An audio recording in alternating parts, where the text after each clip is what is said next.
यह कहानी बादशाह अकबर के जमाने की है। एक बार एक व्यापारी अपने किसी काम से कुछ दिनों के लिए प्रदेश से दूर गया हुआ था। जब वह अपना काम खत्म करके घर पहुंचा तो देखता है कि उसकी पूरी तिजोरी खाली है। उसकी मेहनत की सारी कमाई चोरी हो चुकी है। व्यापारी घबरा गया और उसने अपने घर के सारे नौकरों को बुलाया। व्यापारी के घर में कुल 5 नौकर थे। व्यापारी की एक आवाज पर सारे नौकर उसके सामने आकर खड़े हो गए। व्यापारी ने उनसे पूछा, तुम लोगों के होते हुए घर में इतनी बड़ी चोरी कैसे हो गई? जब चोर आकर मेरी पूरी तिजोरी साफ कर गया, उस समय कहाँ थे सब के सब? एक नौकर ने जवाब दिया, हमें नहीं पता ये चोरी कब हुई मालिक, हम सो रहे थे। उसकी यह बात सुनकर व्यापारी गुस्से से आग बबूला हो उठा और बोला, मुझे तो लगता है कि तुम 5 में से किसी एक ने ही चोरी की है। तुम्हारा हिसाब अब बादशाह अकबर ही करेंगे। यह कहता हुआ वो महल की ओर चल पड़ा। बादशाह अकबर अपने दरबार में बैठकर जनता की समस्या सुन रहे थे कि तभी व्यापारी वहां पहुंच गया। व्यापारी ने कहा, न्याय हुजूर, न्याय, मेरी समस्या को दूर करें। बादशाह ने पूछा, क्या हुआ? कौन हो तुम और क्या है तुम्हारी समस्या? व्यापारी बोला, मैं आप ही के राज्य में रहने वाला एक व्यापारी हूँ महाराज। एक जरूरी काम से कुछ दिनों के लिए प्रदेश से बाहर गया था। जब वापस आया तो मेरी सारी तिजोरी लुट चुकी थी। मैं बर्बाद हो गया। हुजूर, मेरी मदद करें। यह सुनकर बादशाह ने व्यापारी से कुछ सवाल पूछे, जैसे कितना सामान चोरी हुआ, क्या उसे किसी पर शक है, आदि सवालों के जवाब मिलने के बाद अकबर ने व्यापारी का मामला बीरबल को सौंप दिया और कहा कि असली चोर को पकड़ने में बीरबल उसकी मदद करेंगे। अगले दिन बीरबल व्यापारी के घर पहुंचे। उन्होंने सभी नौकरों को बुलाया और उनसे पूछा कि चोरी की रात वो सभी कहाँ थे। सभी ने कहा कि वो व्यापारी के घर में ही रहते हैं और उस रात भी व्यापारी के घर में ही सो रहे थे। बीरबल ने उनकी बात मान ली और कहा, आप सभी को परेशान होने की जरूरत नहीं है। मेरे हाथ में ये 5 जादुई लकड़ियां हैं। मैं आप सभी को एक एक लकड़ी दूंगा। जो भी चोर होगा उसकी लकड़ी आज रात 2 इंच लंबी हो जाएगी और चोर पकड़ा जाएगा। हम सभी कल यहीं मिलेंगे। यह कह बीरबल ने सबसे हाथ में एक एक लकड़ी पकड़ाई और वहां से चले गए। दिन ढल गया। अगले दिन बीरबल फिर से व्यापारी के घर पहुंचे और उन्होंने सभी नौकरों को अपनी अपनी लकड़ी के साथ बुलाया। जब बीरबल ने सबकी लकड़ी देखी तो उन्होंने देखा कि एक नौकर की लकड़ी 2 इंच छोटी है। बस फिर क्या था, बीरबल ने तुरंत सिपाहियों को उस नौकर को पकड़ने का आदेश दिया। व्यापारी इस पूरी घटना को समझ नहीं पाया और असमंजस से बीरबल की तरफ देखने लगा।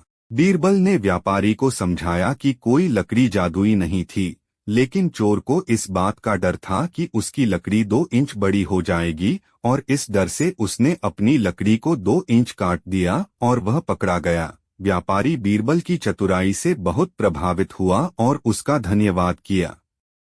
कहानी से सीख। बच्चों, बीरबल ने चोर को पकड़ा कहानी से हमें यह सीख मिलती है कि गलत काम चाहे जितना भी चतुराई से किया जाए, लेकिन वो सभी की नजरों में आ जाता है और उसका अंजाम हमेशा बुरा ही होता है। सालों पहले की बात है जब राजा एक दूसरे को पैगाम के साथ ही कुछ पहेलियां भी भेजा करते थे। ऐसे ही किसी एक राजा का दूत सर्दियों के मौसम में एक दिन मुगल साम्राज्य के बादशाह अकबर के दरबार में पहुंचा। वह अपने साथ पहेली के रूप में पिंजरे में कैद एक निकली शेर लेकर गया था। राजा ने पहेली के साथ एक पैगाम भी भेजा था। पैगाम में लिखा था कि क्या मुगल राज्य में कोई ऐसा बुद्धिमान है जो पिंजरे और शेर को छुए बिना शेर को बाहर निकाल सके।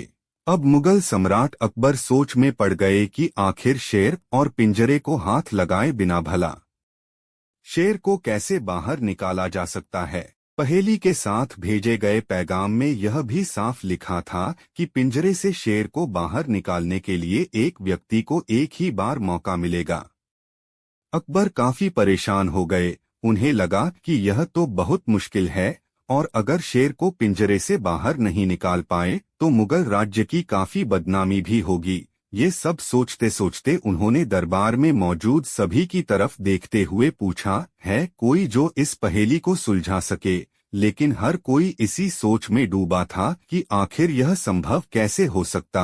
अकबर के पूछने पर जब किसी ने जवाब नहीं दिया तो उन्हें अपने वजीर बीरबल की याद आने लगी, जो सभा में मौजूद नहीं थे। उन्होंने तुरंत दरबान को भेजकर बीरबल को दरबार में हाजिर होने का आदेश भिजवाया, लेकिन अफसोस बीरबल किसी सरकारी काम से राज्य से बाहर गए हुए थे। रात भर अकबर इसी सोच में डूबे रहे कि आखिर पहेली को कैसे सुलझाया जाए। दूसरे दिन फिर दरबार लगा, लेकिन बीरबल की कुर्सी खाली देखकर अकबर उदास हो गए। बादशाह ने एक बार फिर दरबारियों से पूछा, क्या किसी के पास इस शेर को पिंजरे से बाहर निकालने की कोई तरकीब है? इतने में एक दरबान अकबर के सामने आया और उसने शेर को पिंजरे से निकालने की कोशिश की, लेकिन वो नाकामयाब रहा। दूसरे दरबान ने पहेली को सुलझाने के लिए एक जादूगर को बुलवाया, लेकिन वो भी विफल रहा। कोशिश करते करते शाम होने को आई, तभी बीरबल दरबार में पहुंच गए। अकबर को परेशान देखकर बीरबल ने पूछा, क्या बात है सम्राट, आप इतने परेशान क्यों हैं? बादशाह ने तुरंत शेर से जुड़ी पहेली के बारे में बीरबल को सब कुछ बताया। अकबर ने बीरबल से पूछा, क्या तुम इस शेर को पिंजरे से बाहर निकाल सकते हो? बीरबल ने कहा, हाँ, मैं कोशिश कर सकता हूँ। अकबर बहुत खुश हुए, क्योंकि मुगल साम्राज्य में बीरबल के जैसा बुद्धिमान और चतुर दूसरा कोई नहीं था। शेर को पिंजरे से बाहर निकालने के लिए बीरबल ने अकबर से कहा कि उन्हें 2 सुलगती हुई लोहे की छड़ व सरिये की आवश्यकता है।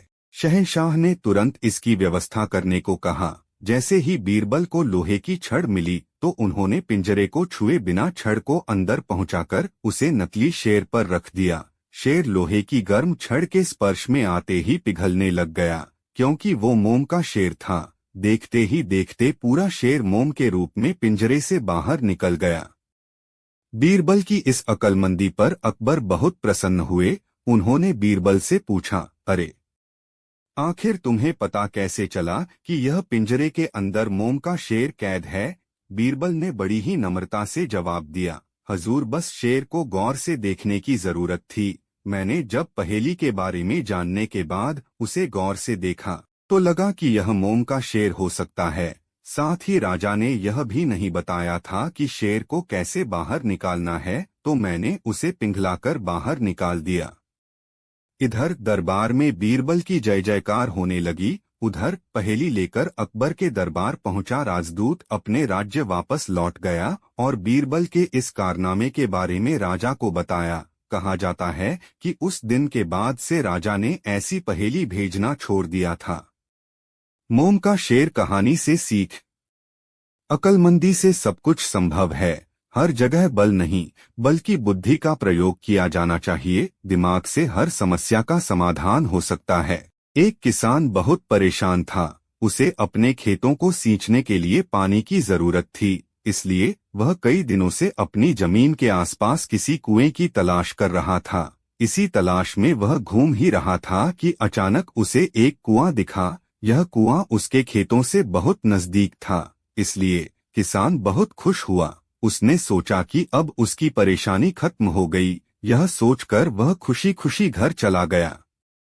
अगले दिन वह पानी लेने कुएं पर पहुंचा। जैसे ही उसने कुएं के नजदीक रखी बाल्टी कुएं में डाली, वहां एक आदमी आ धमका। वह किसान से बोला, यह कुआं मेरा है, तुम इससे पानी नहीं ले सकते। अगर तुम इस कुएं से पानी लेना चाहते हो तो तुम्हें इस कुएं को खरीदना होगा। यह बात सुनकर किसान कुछ देर रुका और फिर मन ही मन सोचने लगा कि अगर मैं इस कुएं को खरीद लूं तो मुझे कभी पानी की कमी नहीं होगी और न ही मुझे पानी के लिए इधर उधर भटकना पड़ेगा। फिर क्या था, दोनों के बीच एक रकम तय हुई। किसान के पास उतने पैसे तो थे नहीं, लेकिन वह यह मौका छोड़ना नहीं चाहता था। इसलिए किसान ने उस आदमी को अगले दिन वह रकम देने का वादा किया और घर की ओर चल दिया। किसान के लिए कुआं खरीदने का यह अच्छा मौका था, इसलिए वह इस काम में जरा भी देर नहीं करना चाहता था। घर पहुंचते ही उसने अपने करीबियों और दोस्तों से इस बारे में बात की और कुएं के लिए तय हुई रकम का इंतजाम करने में जुट गया। थोड़ी भागदौड़ और कोशिश के बाद आखिरकार उसने वह रकम जमा कर ली। अब वह पूरी तरह से निश्चिंत हो चुका था कि उसे कुआं खरीदने से कोई नहीं रोक सकता। जमा हुए पैसों को लेकर वह फिर घर चल दिया। उसे बड़ी बेसब्री से इंतजार था कि कब रात खत्म होगी और वह कुआं खरीदने जाएगा। इसी सोच में वह पूरी रात सो नहीं सका। अगले दिन सुबह होते ही वह कुआं खरीदने निकल पड़ा।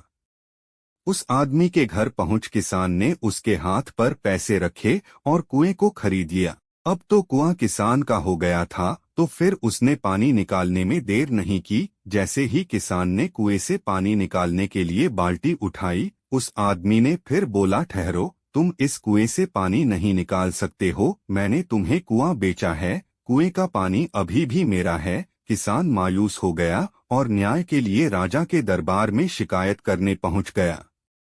मालूम है उस राजा का नाम क्या था? राजा अकबर। राजा अकबर ने उस किसान की पूरी कहानी सुनी और फिर उस आदमी को दरबार में बुलाया जिसने वह